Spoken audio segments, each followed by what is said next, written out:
තෙරුවන් සරණයි සුබ දවසක්. අද 2026 8වෙනි මාසේ 10 වන දින. අද බලමු අපි මේෂ ලග්නයට කොහොමද කියලා. මේෂ ලග්නයේ උපන් ඔබට අලුත් වැඩ පටන් ගැනීමට හොඳයි. පාසල් සම්මුඛ පරීක්ෂණ වලට මුහුණ දීමට හොඳයි.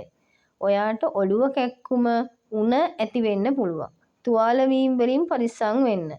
වෘෂභ ලග්නයෙන් උපන් ඔබට ඉඩම් වැඩ වලට හොඳයි. මුදල් වැඩ වලට හොඳයි. උගුරේ අමාරුව හැදෙන්න පුළුවන්. සීතල බීම අඩු කරගන්න. මිථුන ලග්නයෙන් උපන් ඔබට ලියකියවිලි වැඩ වලට හොඳයි. යහළුවන් හමු වීම හොඳයි.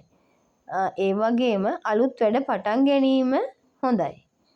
ඒ වගේම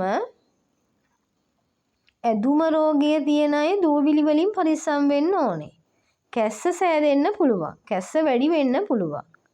කටක ලග්නයෙන් උපන් ඔබ ගෙදර දේවල් වලට වැඩ වලට හොඳයි. වෛද්‍ය ප්‍රතිකාර ගන්න ඕනේ ලෙඩ වලට. එතකොට හොඳ වෙනවා. ඔයාට රෝග විදියට කියන්න පුළුවන් බඩේ කැක්කුම ඇති වෙන්න පුළුවන්. ગેස්ට්‍රයිටිස් තත්ත්වයන් ඇති වෙන්න පුළුවන්. කෑම වේලාවට ගන්න. සිංහ ලග්නයෙන් උපන් ඔබ රජයේ වැඩවලට හොඳයි. නායකත්ව වැඩවලට හොඳයි. ඔයාට රෝග හැටියට කියන්න පුළුවන් ඔළුවේ කැක්කුම කොන්දේ කැක්කුම ඇති වෙන්න පුළුවන්. ඇස් පරිස්සම් කරගන්න කරන වැඩවලින්. කන්‍යා ලග්නයෙන් උපන් ඔබ ඉගෙනීම් වැඩවලට හොඳයි. විභාග වැඩවලට හොඳයි. ව්‍යාපාර වැඩවලටත් හොඳයි. අපිට ලෙඩ රෝග විදිහට කියන්න පුළුවන් බඩේ කැක්කුම ආහාර දිරවීම අපහසු වෙනවා. එතකොට නිින්ද අඩුවීම ඒ වගේ සැහැල්ලු කෑම ගන්න.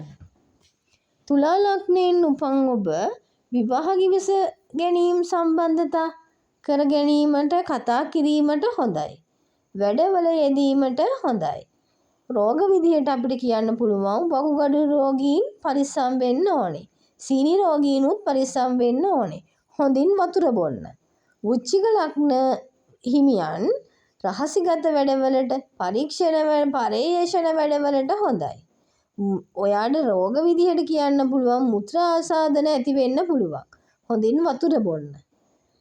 ඒ වගේම ධනු රාශියෙන් උපන් ඔබ ආගමික වැඩවලට හොඳයි.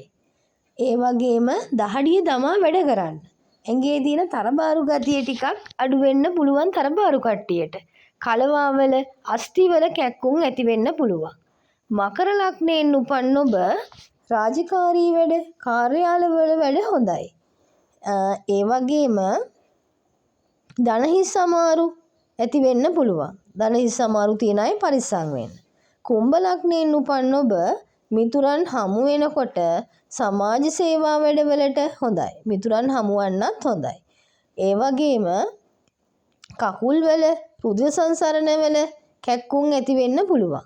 මානසික ආතතිය ඇති වෙන්නත් පුළුවන්. පරිස්සම් වෙන්න ඕනේ.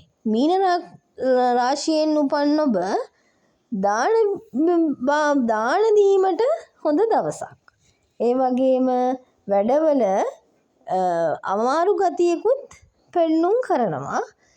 විවේක ගන්න වැඩ කියලා තමයි කියන්නේ. කකුල් අමාරු නිින්ද නොයාම වගේ දේවල් සිදු වෙන්න පුළුවන්.